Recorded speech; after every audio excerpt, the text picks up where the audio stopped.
प्रिय भाइयों और बहनों, आज इस प्रभु के दिन, प्रभु यीशु के जी उठने के दिन में मैं आप सभी का आज की इस आराधना में, इस प्रभु की सेवा में आपका स्वागत करता हूं और धन्यवाद देता हूं कि प्रभु यीशु ने आपको और हमको एक बार फिर ये उसका दिन, जिसे हम संडे या रविवार कहते हैं, एक दिन दिखाया है। इस महामारी में किस प्रकार से लोग परेशान हैं, लेकिन प्रभु यीशु का धन्यवाद हो कि इस तीसरे महीने के 21 तारीख तक परमेश्वर ने हमें जीवित रखा और आज ये दिन दिखाया कि हम अपने उन सारे दिनों के लिए, आज तक के जीवन के लिए अपने यीशु मसीह को धन्यवाद दें।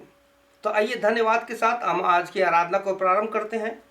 और आराधना को प्रारंभ करने से पहले, जैसे कि आप जानते हैं कि जब हम चर्च जाते हैं या प्रार्थना सभाओं में जाते हैं तो हम अपने आप को बाहरी रूप से अच्छे से तैयार करते हैं और अच्छा लगना चाहिए।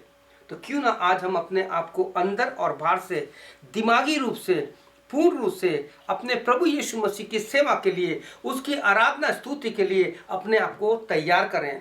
और इसके लिए मैं आपके लिए एक वचन पढ़ना चाहता हूँ जो आमोस की पुस्तक उसका 4:12 में लिखा है। The book of Amos chapter 4 and 12, जहाँ इस प्रकार से लिखा है, prepare to meet your God. और हिंदी में इस प्रकार से लिखा है, अपने परमेश्वर के सामने आने के लिए तैयार हो जाओ। तो आइए हम अपने आप को प्रार्थना के साथ आत्मा में तैयार करते हैं और प्रभु यीशु से विनती करते हैं कि प्रभु यीशु, आज की आराधना के द्वारा तू हम सबको आशीष देना, ताकि आज की आराधना ना केवल मेरे लिए, हम सब के लिए आशीष का कारण बन सके। आइए हम प्रार्थना करते हैं। प्रभु यीशु मसीह के नाम से हम उसके अनुग्रह की वेदी के पास आते हैं, जहाँ तेरा वचन कहता है, आओ हम हियाव बांध करके उसके अनुग्रह की वेदी के पास आए, जहाँ आवश्यकता के समय वो हमारी प्रार्थना का उत्तर देता है।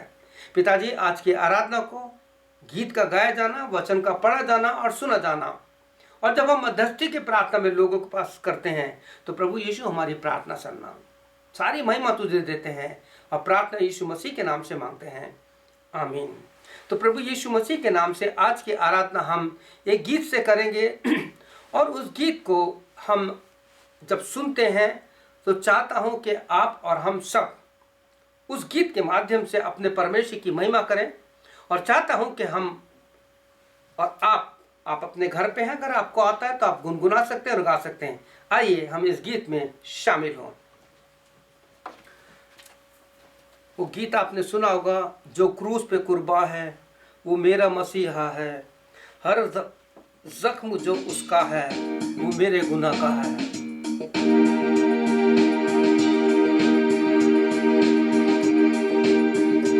जो क्रूस पे कुर्बान है वो मेरा मसीहा है, हर जख्म जो उसका है वो मेरे गुनाह का है, वो मेरे गुनाह का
इससे पहले कि आज का हम वचन सुने, मैं चाहूँगा कि आज का वचन हम पढ़ते हैं, जो portion has been taken from the book of Isaiah chapter 59 and verses 16।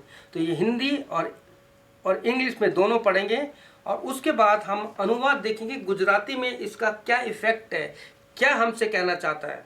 तो मैं चाहूँगा कि वचन पढ़ा जाए। Isaiah 59 and 16 to 20, जहाँ इस प्रकार से लिखा है, दोनों बस। He saw that there was no man and wondered that there was no one to intercede.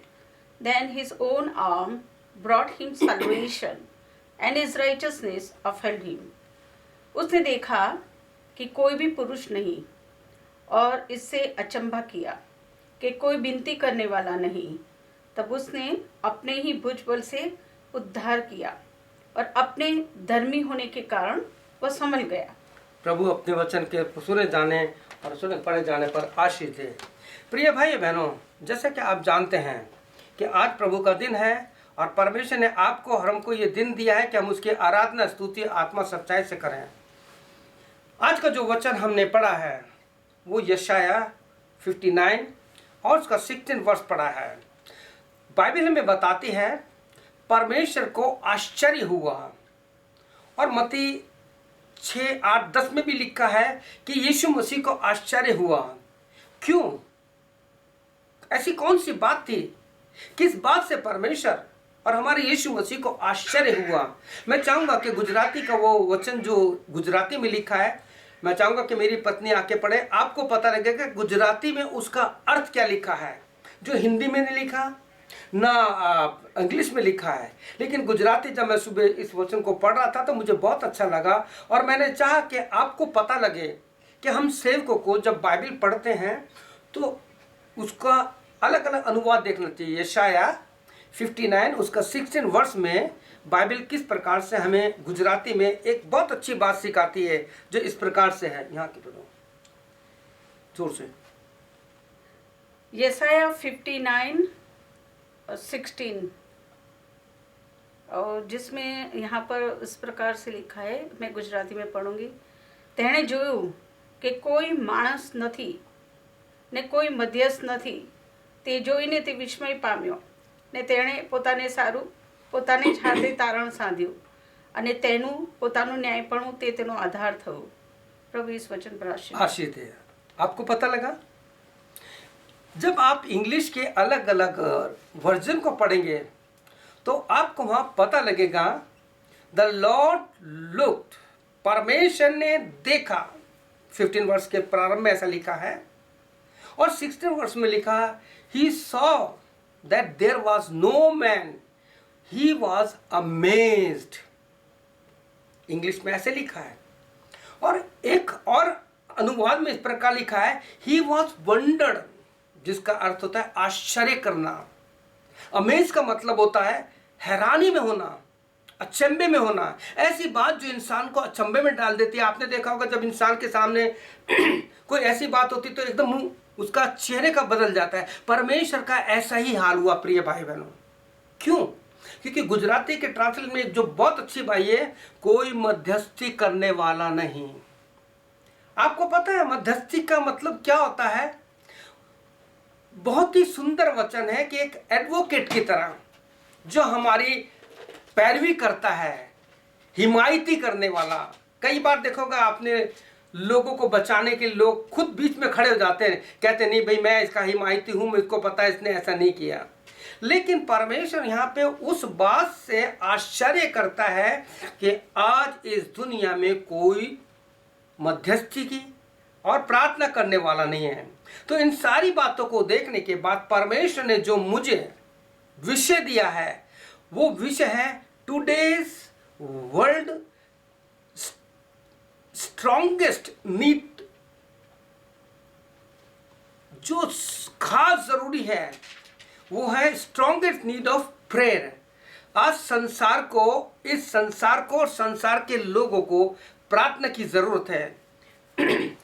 आज सुबह जब मैं गीत गुनगुना रहा था, हम अपने इंडिया में इस गीत को गाते हैं, भारत वर्ष बुलाए तुझको, आ बचा मुझको।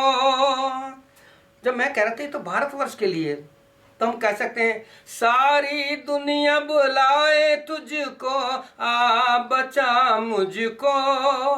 आज संसार को ऐसे लोगों की जरूरत है जो मध्यस्थी की, बिचवाई की प्रार्थना कर सकें, लोगों के लिए हाथ उठा सकें। क्योंकि प्रिय भाई बहनों, मैं धन्यवाद देता हूं कि जब से ये महामारी शुरू हुई है, पूरे दुनिया में चर्चेस बंद हो गए यानी बिल्डिंग पे ताले लग गए। प्रभु यीशु की सेवा कभी बंद नहीं होती है। और अक्सर प्रभु यीशु ने जो सिखाया वो ये कि prayer is the oxygen of our spiritual life. प्रार्थना एक वो सामर्थ्य है जो हमें आत्मिक रूप से जिंदा रखती है। आपको और हमको जिंदा रहने के लिए प्रिय भाई बहनों, हवा की जरूरत होती है, ऑक्सीजन की जरूरत होती है जो हमें जिंदा रखती है।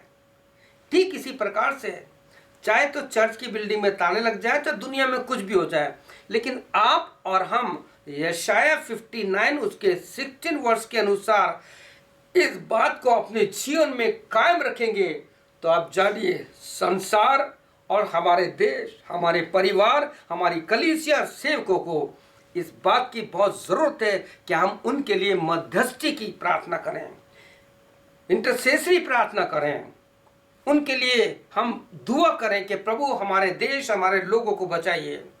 प्रिय भाई बहनों, जब से महामारी शुरू हुई है, परिवारों में हर जगह किस प्रकार से आत्म जागृति आई है कि सब लोग प्रभु के वचन को प्रचार करने लग गए। मैं धन्यवाद देता हूं माध्यम के लिए, चाहे कैसे भी है।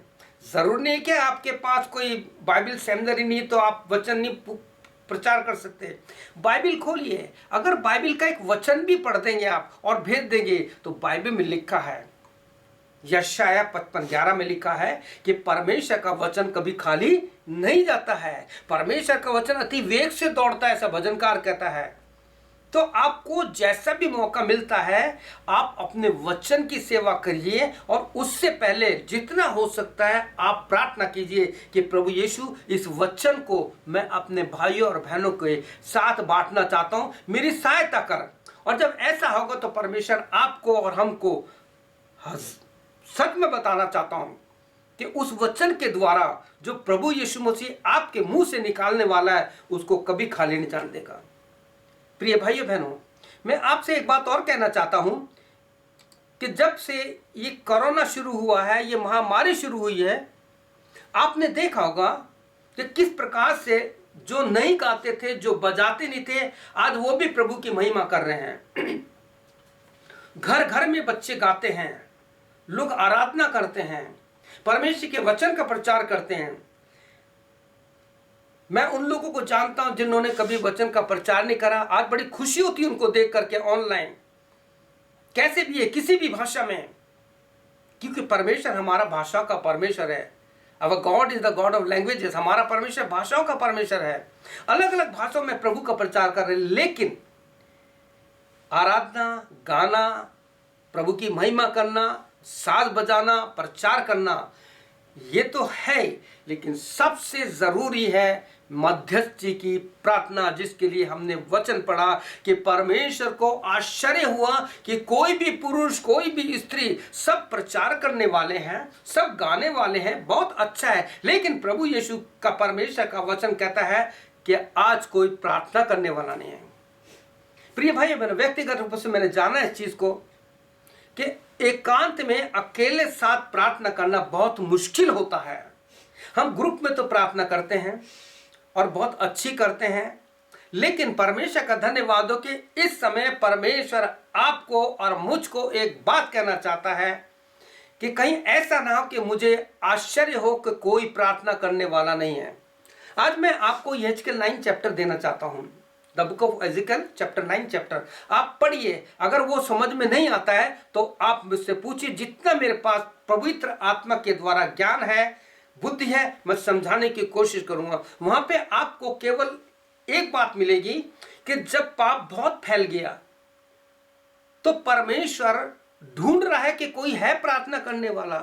प्रिय भाइयों, इस चैप्टर को जब मैंने पढ़ा था, इस अध्याय को पढ़ा था, मेरी रूह कांप गई थी, क्योंकि वहां ऐसा लगता है कि प्रचार करने वाले, गाने वाले, प्रभु कहते हैं इनको हटा दो, लेकिन मैं उन्हीं को बचाऊंगा जो प्रार्थना करते हैं, आंसुओं के साथ प्रार्थना करते हैं। आप पढ़िए इस चैप्टर को। इसलिए मैं यशाया 59:16 को पढ़ा कि परमेश्वर को आश्चर्य, क्योंकि मध्यस्थी की प्रार्थना करने वाला नहीं है, कोई भी इंटरसेसर नहीं है। तो आइए हम इस एक वचन के द्वारा इस बात को जाने कि परमेश्वर आपसे और मुझसे मध्यस्थी की प्रार्थना चाहता है। दूसरी बात, यदि हम प्रार्थना विनती नहीं करते हैं तो परमेश्वर के विरुद्ध में पाप करते हैं। आप कहेंगे आप ये कैसे कह रहे हैं? ये मैं नहीं कह रहा, ये पवित्र शास्त्र बाइबल में लिखा है। बाइबल से हम कोई बात बाहर नहीं देखेंगे। प्रिय भाई बहनों, आप गाते हैं, आराधना करते हैं, बड़ी बड़ी कैंपेन में खड़े होकर कूदते हैं, चिल्लाते हैं, प्रभु की महिमा करते हैं, अच्छा है। लेकिन सवाल ये उठता है कि क्या घर जाने के बाद आप कहते हैं कि प्रभु यीशु मसीह, जो हम गाना गा के आए हैं, जो वचन सुन के आए हैं और जो वचन दे के आए हैं, उसके द्वारा प्रभु तू हम चाहते हैं कि 100 गुना आत्मा चाहिए, हमें 100% रिजल्ट चाहिए, 30 गुना 60 गुना नहीं। लेकिन लूका जो है अपनी पुस्तक लूका 8 अध्याय में वो कहता है कि जो बीज अच्छी भूमि पे गिरा वो 100 गुना फल लाया। वो डॉक्टर था, डॉक्टरी थिंकिंग के अनुसार वो कहता है कि नहीं, जब तक मरीज 100% ठीक नहीं हो जाता हमें सेटिस्फेक्शन नहीं मिलता है। प्रभु यीशु मसीह चाहता है कि आपकी आराधना से, आपके गाने बजाने से, आपके जो वॉल्यूम निकलते हैं गीत के उससे और वचन से जो आप प्रचार करते हैं, उन सब के द्वारा प्रभु की महिमा तो होती है। लेकिन परमेश्वर कहता है कि इसके बाद यदि हम प्रार्थना विनती नहीं करते, if we are not standing in the gap of this world is going to perishing, नाश होने के लिए जा रहा है। आप मूसा का जीवन देखिए, मूसा किस प्रकार से खड़ा हो गया। इस वचन को हम आने वाले दिनों में देखेंगे कि किस प्रकार से हमें मध्यस्थी की, बिचवई की प्रार्थना करनी है। तो यदि हम प्रार्थना विनती नहीं करते तो हम परमेश्वर के विरुद्ध में पाप करते हैं, परमेश्वर की दृष्टि में पाप करते हैं। आप कहते हैं कैसे? तो आइए मैं आपके लिए एक वचन पढ़ना चाहूंगा जो पहला शमूएल उसके 12 अध्याय में है और इसके 12 और 23 और 24 वचन को पढ़ूंगा। ध्यान दीजिए कि जब मैं वचन को पढ़ रहा हूं तो आप ध्यान दीजिए कि एक एक वचन में क्या लिखा है। फिर ये मुझसे दूर हो, यानी आपसे और मुझसे हमारा परमेश्वर का पवित्र आत्मा कहता है, हमें इंस्पायर करता है और मैं आपको इंस्पायर कर रहा हूं कि जबकि पूरी दुनिया मौत की आगोश में है, ऐसा लगता है कि मौत की चादर ने इस संसार को ढक लिया है और उस चादर के नीचे लोग मरते जा रहे हैं बिना आशा के।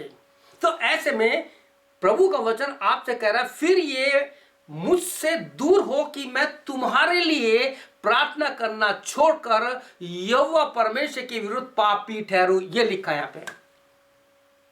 प्रिय भाइयों बहनों, इस समय संसार में परमेश्वर का वचन का प्रचार बहुत हो रहा है, आराधनाएं बहुत हो रही हैं, 1-1, 2-2 घंटे आराधना होती है, वर्शिप होती है।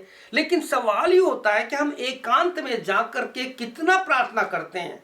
आज जरूरत है कि हम कलीसियाओं के लिए, मसीह समाज के लिए, हमारे प्रभु के सेवकों के लिए, अलग अलग संस्थाओं के लिए जहां से प्रभु का वचन दिया जा रहा है, उन सब के लिए प्रार्थना करें। ये आपके लिए और मेरे लिए बहुत जरूरी है ताकि हम कह सकें कि प्रभु मैं तेरे विरुद्ध में पापी नहीं ठहरना चाहता।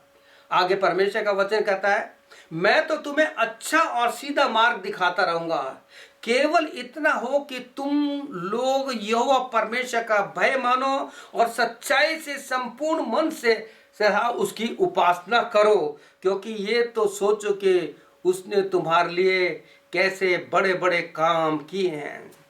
सबसे बड़ा काम आज आपके लिए और मेरे लिए, प्रभु के इस उद्धार के दिन जो सबसे बड़ा काम है प्रिय भाइयों बहनों, वो ये कि परमेश्वर ने आज आपको और मुझको एक नया दिन और दिखाया है। और आज के दिन हम प्रभु यीशु मसीह की महिमा करते हैं कि जिंदा होके उठे हैं। लेमेंटेशन 3 चैप्टर में बहुत सुंदर बात लिखी है, उसके 10 वचन से आके पढ़ेंगे 3-10 से। तो कहता है, मैं जब इन सारी बातों पर सोचता हूँ जो संसार में हो रही है तो मैं बहुत दुखित हो जाता हूँ। एक तरह से कहे कि मैं स्ट्रेन में चला जाता, स्ट्रेस हो जाता है मुझे। परंतु जब मैं तेरी ओर देखता हूं, मैं तेरी संगति में आता हूं, तेरे क्रूस की ओर दृष्टि करता हूं, तो लिखा है कि प्रतिभोर तेरा अनुग्रह नया होता जाता है। हम नए होते जाते हैं। प्रिय भाई बहनों, इसके लिए हमें अपने दिमाग को, अपने मन को केवल बाहरी रूप से नहीं, अंदर से भी प्रार्थना में परमेश्वर के लिए तैयार करना है। कितनी आनंद की बात है कि प्रिय भाई बहनों, आज इंडिया में और अलग अलग जहां पर आज शाम है, रात है, आज उन्होंने अपनी कलीसिया में वचन सुने हैं। और कितने आनंद की बात है कि आज यहाँ से जब मैंने इसको शुरू किया है, हर संडे को 10:30 बजे, तो आपके वहाँ जो भी टाइम होगा, इंडिया में 10 होगा, तो आप इस वचन को लेटे लेटे भी सुन सकते हैं। और इस वचन को लेकर के जब अपने दिमाग में सोएंगे तो प्रिय भाई बहनों, परमेश्वर बहुत अच्छा काम करेगा। और तो जब ये वचन आप दिमाग में लेके सोएंगे तो क्या होगा पता है? रातों को जब मैं सोऊं तेरे ख्याल आए। प्रिय भाइयों बहनों, जब रात को सोते तब क्या लेकर सोते हैं? दिमाग में क्या लेकर सोते हैं? चिंता नहीं, आप परमेश्वर के वचन को लेकर के सोइए। रातों को जब मैं सोऊं तेरे ख्याल आए, मिलने की आस तुझसे दिल में जगा के जाए। कितना सुंदर है कि प्रभु यीशु, मैं तेरे वचन को लेके सो रहा हूं, और कितना अच्छा हो कि मैं अपने आप को तैयार करके सोता रहा हूं तेरे पास आने के लिए। कितना अच्छा हो कि तू आ जाए और मैं तुझसे मिलने के लिए आ जाऊं।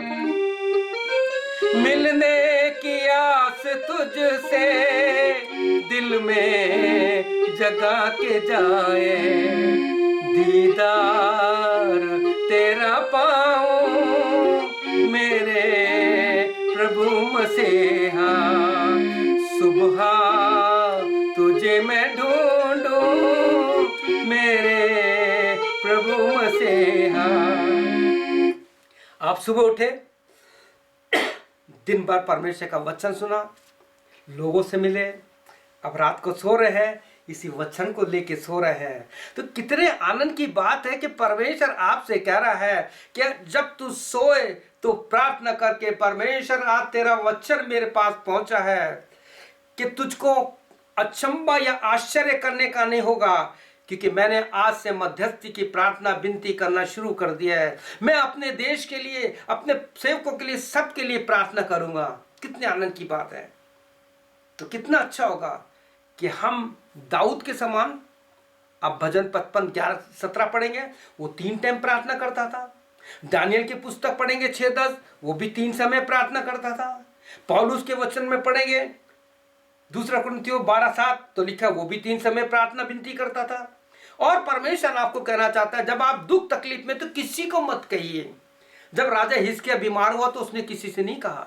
आप 20 अध्याय पढ़िए 2 किंग का 1-4, तो लिखा है कि उसने प्रार्थना की। और ठीक यही बात प्रभु यीशु मसीह का भाई याकूब 5:3 में कहता है कि यदि तुम्हें दुख तकलीफ है तो किसी से मत को, पहले तुम प्रार्थना करो। और जब ऐसा होगा तो आपकी प्रार्थना परमेश्वर के पास पहुंचेगी, क्योंकि जब आप अपने लिए प्रार्थना करेंगे तो बट नेचुरली आप लोगों के लिए भी प्रार्थना करेंगे।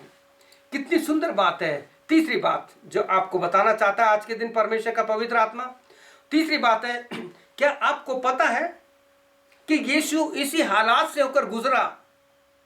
आप कहेंगे कैसे हालात से?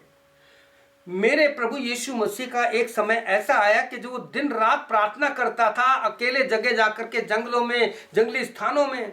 लेकिन एक समय ऐसा आया मनुष्य होने के नाते, जब मैथ्यू 26 चैप्टर पढ़ेंगे तो लिखा है उसका मन घबरा रहा है। उसके चेलों से जो उसके साथ मरने जीने की कसम खाते थे, उनसे कहता है मेरा जी बहुत घबरा रहा है, मेरे लिए प्रार्थना करो, मेरे साथ जागो। लेकिन हुआ क्या? सब सो गए।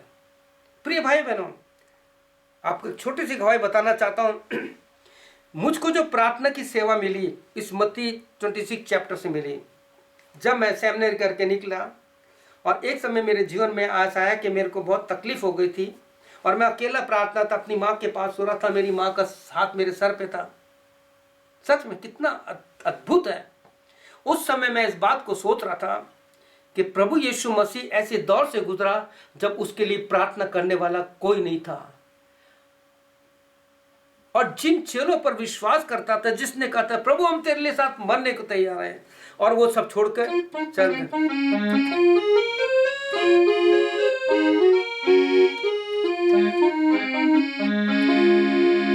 प्रभु का धन्यवाद हो कि परमेश्वर हमारे जीवन का मालिक है और हमें तैयार करता है। प्रिय भाई बहनों, मैं आपसे एक विनती करना चाहता हूं कि प्रभु यीशु मसीह को ध्यान में रखते हुए कि प्रभु यीशु मसीह के लिए तो कोई प्रार्थना करने वाला नहीं था, लेकिन आज के समय में इस संसार की जो स्ट्रॉन्ग नीड है, जो ज़रूरत है, वो आज की ज़रूरत जो है वो प्रार्थना है। हमें संसार के लिए प्रार्थना करने हैं। प्रिय भाई बहनों, मत्ती 26 अध्याय पढ़िए और सोचिए, क्या मैं लोगों के लिए प्रार्थना करता हूँ? पौलुस के पास भी ऐसा समय आया कि जब वो पहला थिस्सलुनीके 5:25 में कहता है, हे भाइयों हमारे लिए प्रार्थना करो। और प्रभु यीशु मसीह ने बार बार आज आपसे और मुझसे कहना चाहता है, मत्ती 26:40-41, आत्मा तो शरीर दुर्बल है, लेकिन शरीर तो दुर्बल है, लेकिन आत्मा तैयार है। वो कहते जागते और प्रार्थना करते रहो कि तुम परीक्षा ना पड़ो।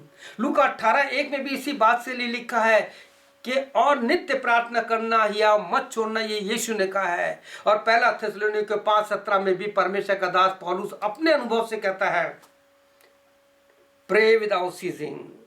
यीशु कहते हैं वॉच एंड प्रे, जागते और प्रार्थना कर दो। और पौलुस कहता है प्रे विदाउट सीजिंग, निरंतर जैसे आपकी सांस चल रही है इसी प्रकार से प्रार्थना करते रहो।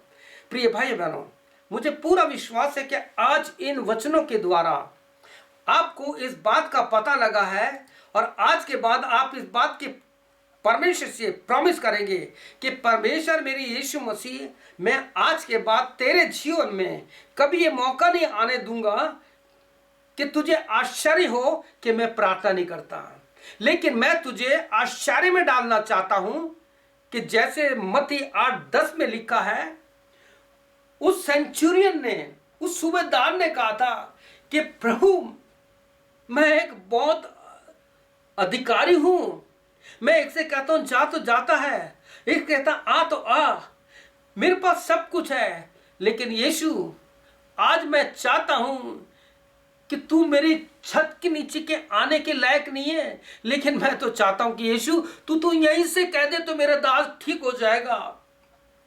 तो वो यीशु जो आदि से है, वो यीशु मुझे शुरू से है, उसको आश्चर्य हुआ।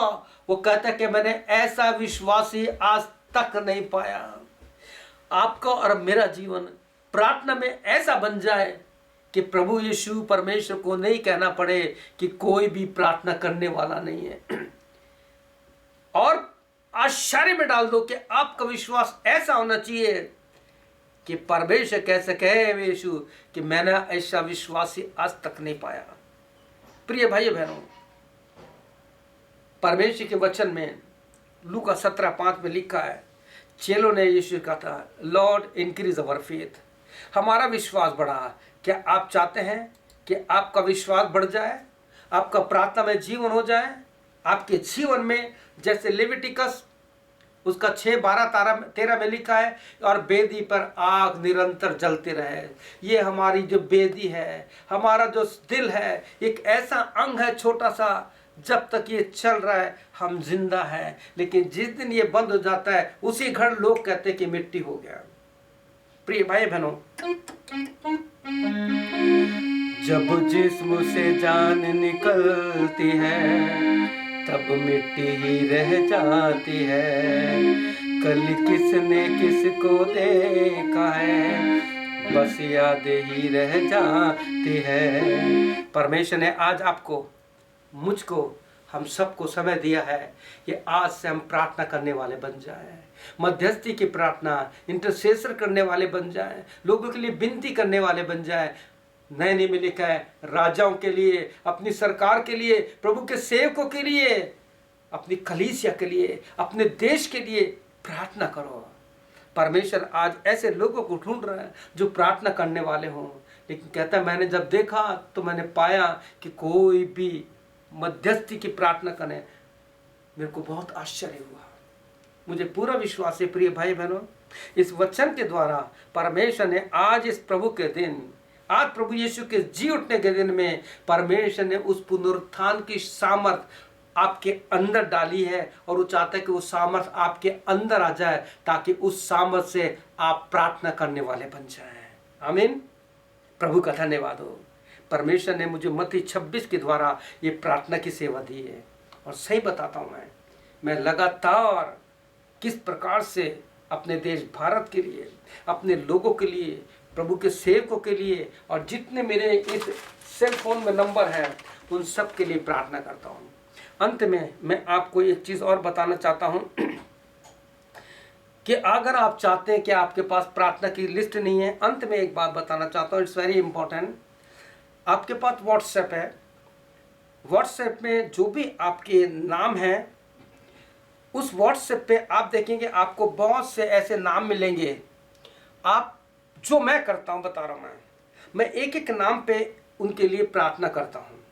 बड़ी लंबी चौड़ी प्रार्थना नहीं, इन दिनों की मेरी जो प्रार्थना है वो ये है कि प्रभु यीशु मसीह लोगों को तेरे आगमन और न्याय के दिन के लिए तैयार कर। It's very important for you and me, we have to pray for the people, they may prepare them for the coming of Jesus Christ, for the last judgment of Jesus Christ, because we are accountable, one day we have to stand before God।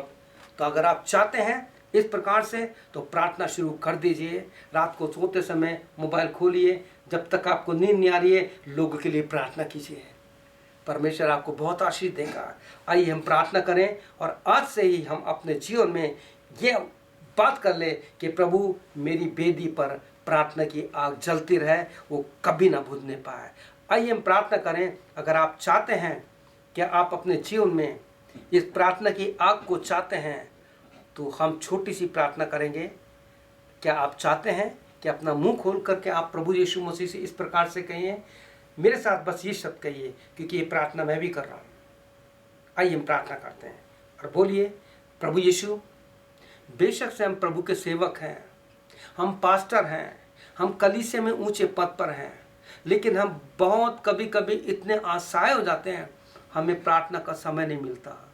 प्रभु यीशु मसीह आपसे प्रार्थना है, हमारे जीवन में प्रार्थना की आग लगा। प्रभु यीशु मसीह, मैं एक साधारण इंसान हूँ, मैं एक परिवार का सदस्य हूँ, मेरी पत्नी, मेरा पति, मेरे बच्चे, हम चाहते हैं हमारे जीवन में तू प्रार्थना की आग लगा दे। प्रभु यीशु मसीह, हमें प्रार्थना करना सिखा, जैसे तेरे चेलों ने कहा, Lord teach us to pray. यीशु, हमें प्रार्थना करना सिखा। अगर आपने ऐसी प्रार्थना की है तो निश्चय जानिए प्रभु आपको प्रार्थना करने वाली आत्मा देना चाहता है। आइए हम प्रार्थना करें। प्रभु यीशु, जितने भाई बहनों ने ये प्रार्थना की है उनकी सहायता मदद कीजिए कि उनके जीवन में प्रार्थना की आग लग जाए, ताकि आपको ये नहीं कहना पड़े कि मुझे आश्चर्य हुआ कि कोई भी प्रार्थना करने वाला नहीं हुआ, परंतु यीशु आपको आश्चर्य हो जाए कि मैंने ऐसा विश्वास ही नहीं देखा कि जो बराबर प्रार्थना करता है और जिसका विश्वास बहुत स्ट्रांग है। प्रभु, हम सब आज के दिन अपने आप को तेरे हाथों में सौंपते हैं। आज की आराधना को, आज की सारी सेवा को तेरे हाथों में सौंपते हुए प्रार्थना यीशु के नाम से मांगते हैं, आमीन। प्रिय भाई बहनों, मुझे पूरा विश्वास है कि परमेश्वर ने इस वचन के द्वारा आपसे बात की है, और परमेश्वर चाहता है कि आपके द्वारा और हमारे द्वारा एक नया काम हो, प्रार्थना की आग हमारी वेदी पे चलती रहे और हम लोगों के लिए प्रार्थना करने वाले बन सके।